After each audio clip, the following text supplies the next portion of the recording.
జయ జయ శ్రీ వెంకటేశ జయ జయ జయ ఓం త్రితజన పోష జయ జయ జయ శ్రీ వెంకటేశ తనకాది ఋషులు సన్నుతి చేయ లక్ష్మీదేవిని పాదములొత్త భృగుకోపమున వైకుంఠమిడి భూలోకమునే చేరితివయ్య జయ జయ జయ శ్రీ వెంకటేశ జయ జయ జయ ఓం త్రితజన పోష జయ జయ జయ శ్రీ వెంకటేశ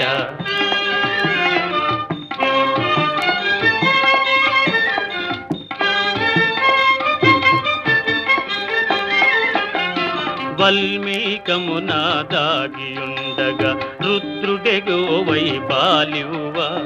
గొల్లడొకడు నీ శిరమున బాధగ ఘోర శాపముని ఇచ్చితివయ్య జయ జయ జయ శ్రీ